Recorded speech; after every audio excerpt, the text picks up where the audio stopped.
Hi everybody, it's Faith from Creative Bug coming at you live like we do every Tuesday and Thursday. And I was inspired to show this to you by browsing through our local Creative Reuse. It's a place where people bring their old art and craft supplies. And I found this beautiful dyed roving, and I had a full-blown flashback about the little old lady I used to be. I used to spin my own yarn constantly, and it all started with a simple drop spindle. It was a sheep and wool festival. There's all these cool people around with these brightly flashing drop spindles made out of CDs. I spun like 3 yards and got fully hooked. So if you're even remotely interested in this project, I think that you should totally dive in. My favorite thing about it is the more you learn about yarn, if you're already a knitter or crocheter or weaver, the more you learn about yarn, the more interesting the finished product is. It's like you can drive your car, but if you know how the engine works, it's a much more pleasurable driving experience. Even though I don't know how engines work, I do know how drop spindles work, and that's what we're going to do right now. You'll need a 3/8 of an inch dowel, and you'll cut it into 12-inch lengths. One dowel gives you approximately 3 of these lengths. You'll need some medium grit sandpaper, 2 CDs. You'll need an O-ring that's 3/8 of an inch. This will be found in the plumbing section, and this was about 45 cents. You'll need a 3/4 of an inch brass hook. And then this is a rubber grommet. This was also in the plumbing section. The inside needs to be 3/8 of an inch, and the outside needs to be 5/8 of an inch. So this took us a little bit of time to find it in this store, but we found it eventually.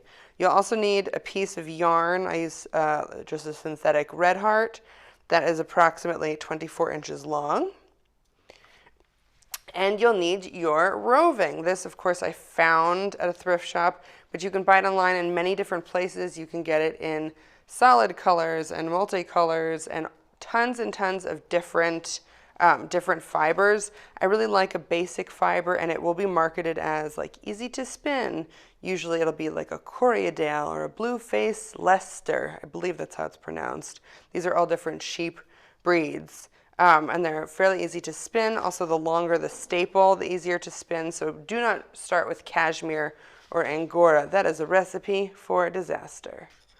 So once you've cut your dowel down to the length, the edges will be a little scratchy. So just get them nice and flat. So we got most of the burrs off there. And you don't need to spend too much time with the sandpaper because we'll give it a couple of strokes down. But if you do too much, then the grommets won't stay, and you'll have to rescue it using some Scotch tape. So just a little bit of sanding. You basically want to get off any splinters or rough edges that are going to snag on your yarn. Then we will get our CDs. Make sure you've transferred the music to iTunes first. And doesn't this look imaginary? This looks like a prop, and I almost tried to play it, but then I thought it could bring about the end of the world. Put the silver sides together. It might be tempting to put the silver sides out, but you'll end up being blinded in certain circumstances. At least that's what I found. Though you could, if you wanted to put them out, and then Taryn suggested, then you could stand in the field and be a human scarecrow, because birds hate CDs. And all things reflective, but mainly CDs. So once we have them shiny sides together, we're going to put these insides into this notch. And that just takes some finagling. This might escape from you and roll far away. That's okay, that's part of it. And then when it's in pretty good, we will insert our dowel. And we want it to live about 2 to 3 inches from the top. This is a top whorl spindle. There are bottom whorl spindles, but I'm a lot more comfortable with this version. And what size is that dowel rod you're using? This dowel is a 3/8 of an inch dowel, right, and it is 12 inches long. The question was, what size is the dowel? The answer was previous. Now we're going to get one of our O-rings and we're going to slip it over the end on the bottom side, and this is to hold it into place.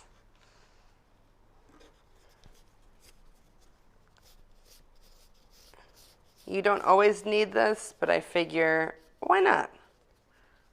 It's one more thing to get at the hardware store. So this is staying pretty good. And then we need our hook.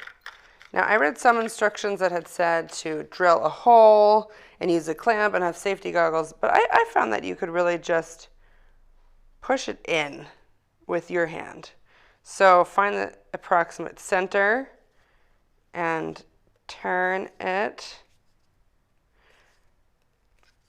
It's probably a lot more precise if you use a drill, but this works just fine.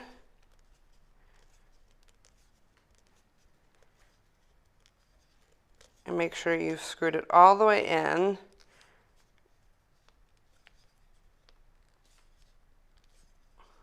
This part you might benefit from some pliers. I do have exceptionally strong forearms, so if you have just normal human strength forearms, get yourself some pliers for this step. And it's pretty much flush with the top. And now we're going to tie on, this is our leader string, and I like to fold it in half and knot it just around the bottom here. And you can double knot it if you want.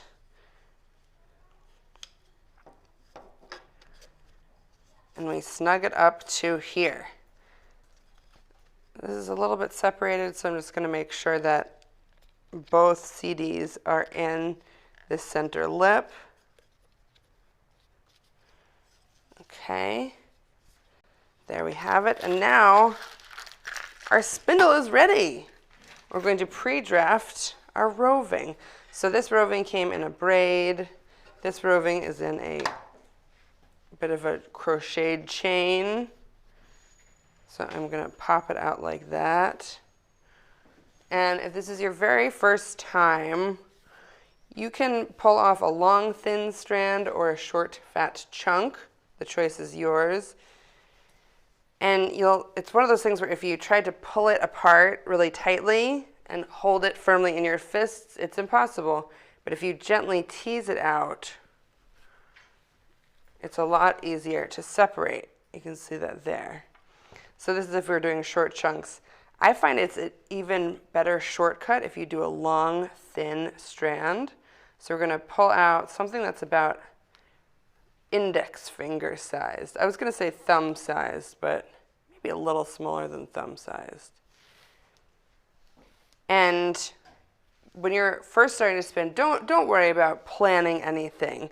I think that that's a surefire recipe for stressing yourself out. If you decide you're going to have a DK weight and it's going to be a 3-ply and you're going to make these particular booties with it, when it's not a DK weight and you can't make those booties, you're going to be bummed. So do yourself a favor and have no expectations for your basic beginning yarn. Just decide that you're going to learn something new and maybe get totally hooked. So now I have this strip of roving, and you can see some parts of it are chunkier than others. That's fine. We're going to pre-draft. And drafting is pulling apart the fibers. We're giving it a little bit more air. This is ensuring that the fibers stay in line, that they're all running parallel to one another. And you can do this all the way down the roving, putting your hands approximately 8 inches apart. And if you pull too hard, oh, it falls apart. That's totally okay. We can still use it just the same. And if you don't pull it enough, it'll make it a little bit harder to spin, but you'll figure out what works for you. Another funny thing about spinning is teaching spinning is almost like teaching swimming. You have to feel it for yourself and you have to keep moving, or else you sink to the bottom of the pool or your yarn breaks. But just like you can swim to the surface, you can also fix your yarn really easily. So I'm actually going to break it off so I don't have to pre-draft this whole thing. And here is where it gets exciting. I'm holding it in my right hand, and the fiber will be in my left hand because I'm right-handed. Try it out both ways. And we're going to hook it under the hook. I'm pulling my roving through our leader, and I'm going to fold it in half. So when I spin this, I'll spin it and I'll clamp it. This is a good thing to start too. If you're on a stool or in a chair, you can clamp it between your knees. I'm going to use my thigh and the table. And this hand serves as the break, so the twist doesn't go into the rest of the fiber, and this hand will draft it out. So we're going to tease these two segments apart. And right now, all the twist is below into the leader yarn. So here we go. Be patient with yourself. And now I'm going to let go of this hand, and it's going to run up here. So we clamp it again, draft, let go, and it runs up. Spin, stop, draft, and let the twist go up. You can draft and let the twist go up.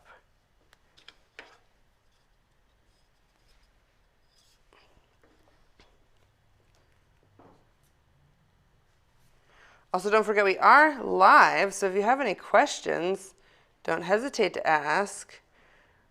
In our initial drafting, we've gotten about 10 inches plus the leader yarn. So now I'm going to wind it up right underneath the CD. And now I'm going to re-hook it back on. I can see this is looking a little low, so I'm going to bump it up and move everything with it. And I'm going to repeat that entire process. Spin, stop, clamp, draft a little bit. Release the twist. Also, please promise me you won't worry about getting even singles when you do this. It's kind of like when you first learn how to knit and it's so chunky and funky and charming and adorable and it's all messed up and lumpy, and then you get good at it and you can never recreate that. I find I have a really hard time making yarn that's intentionally thick and thin. It's almost one of those things where you have to get really good at it to be able to go backwards. Kind of like, I don't know, like Picasso. He had to learn how to paint wonderful portraits before he could paint crazy portraits that don't look like people. Spin, clamp. And the fun part about this is once you really get going, you do not have to clamp it. You can spin it. Here, I'm going to drape this over my arm. You can spin it and continue to draft. Look at that. It's so satisfying. Stop, wind it up. And if I was doing this not on a live, I would be extending this until it almost hits the ground. And you'll see a well-balanced spindle. This is wobbling a little bit. It shouldn't wobble all that much. And also, the more fiber I have on my spindle, the less it'll wobble. So it starts gaining momentum. If you do bottom whirl spindles, they have their own areas of rotation. Some spin faster, but for less time. And also, you can get a pretty nice drop spindle for not all that much money. I think 25, 30 is like a basic rate. But I find this so great and inconsequential because if, like, let's say it's a disaster. I don't like committing to things that I'm not going to be great at. That's my secret shame, is I'm kind of bratty about things like that. So I don't like to invest a lot of money until I have a little bit more experience under my belt. And this is fantastic because you can make this for a couple bucks. And then if you get really hooked, ooh, goodness gracious. If you get really hooked, because obviously it's a full-blown adventure, then you can buy something a little bit nicer and that'll work a little bit better. So you just saw a minor disaster, but let's talk about a major disaster. Oh no, I've pulled too much. Don't worry. Stop the spin. You'll draft out a little bit, and you'll overlap the ends. That is it. And then when you respin, make sure the twist is going up into that. Oh, thank heavens. Look at that. We have totally remedied that. So once you get a lot of yarn on your spindle until it looks about like a turnip, like half the width of your drop spindle will be full, and it'll go down maybe this far. The longer lengths you have, you can go kind of down and back up again, but we only are working with really short lengths, so we're only wrapping right underneath. So once you have the singles, you'll need to ply it. Singles are very difficult to spin evenly and balance. I like to over twist my singles so that when I ply it together, it looks really cool and tightly wound. So you'll remove it from your spindle and make it into a ball. And these are just tightly wound. And then you can use your same drop spindle to ply your yarn. And that is where it gets really exciting.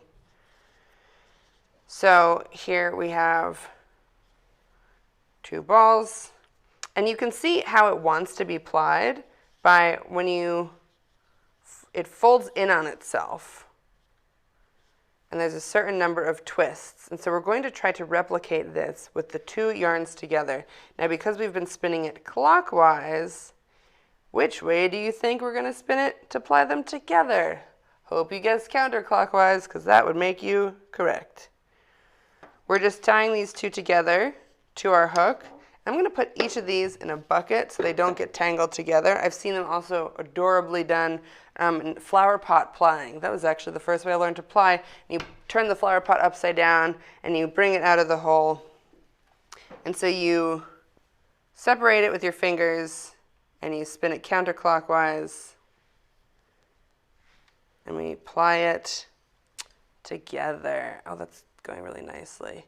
And when you push it towards itself, it shouldn't twist up on itself. So we're heading in the right direction here. It should just naturally zoop right up.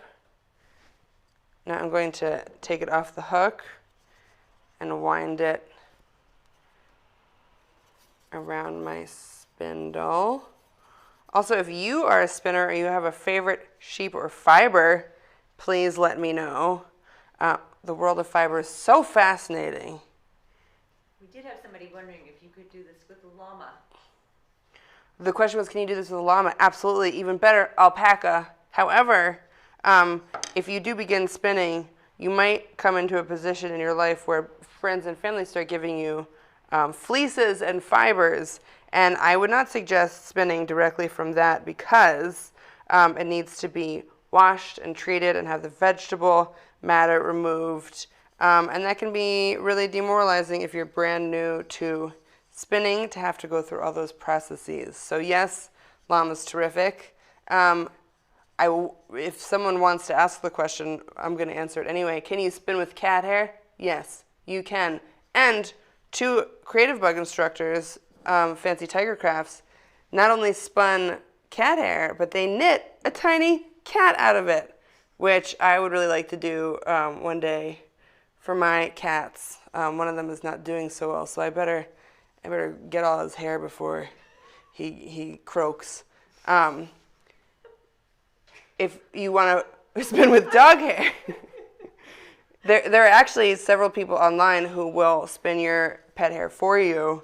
And then there is a wonderful book called Spinning with Dog Hair that I think should be on every serious fiber artist shelf, if only to astound and disgust visitors to your home. Because people are really uncomfortable with the idea, and I can see why. I'm covered with enough cat hair as it is. So we're going to continue. I'm basically going to do this, I mean, essentially for the rest of my life, but for the purpose of this demonstration until we can build up a little bit more. And you can see it's not particularly even. You know, I'm sure you will have aesthetic goals of your own once you begin spinning, but it's okay in the beginning for it to be, kind of rough and fuzzy and gnarly. And you can also see how, even though this is kind of a vibrant looking fiber, when you spin it up, it gets really diffused and the color is really light. And I did a previous example with this exact same yarn, and here it is already plied. So this is just a couple of yards, and you'll see it hangs. It hangs with a little bit of twist. That means it's not well balanced, but it's fine balanced. Then I'll soak it, and my favorite part is once you've soaked it and you can wash it and condition it, and then you whack it against the wall, and it startles everyone you live with because it's very loud and it has that fleshy noise. But you slap it against the wall, and it helps set the twist. That's our final goal with knitting. If we don't have any more questions. Well, I want to know how long, this is my question, how long would it take you to spin 100 yards? We have a question from our moderator who wants to know how long would it take me to spin 100 yards? And this is a great question because there are too many answers for me to be able to answer it appropriately. It all depends on how big your yarn is and how easy your fiber is to work with. Are you knitting cat hair that has short little fibers that might take you longer? Are you knitting with camel hair that has longer fibers but it gets really itchy and then you have to go to the bathroom all the time and rinse yourself down because, gross camel hair. Thank you so much for joining us, and if you end up spinning your own yarn, you'll have to let us know in the comments below. And if you enjoyed this video, like, share, subscribe, and we will see you on Thursday.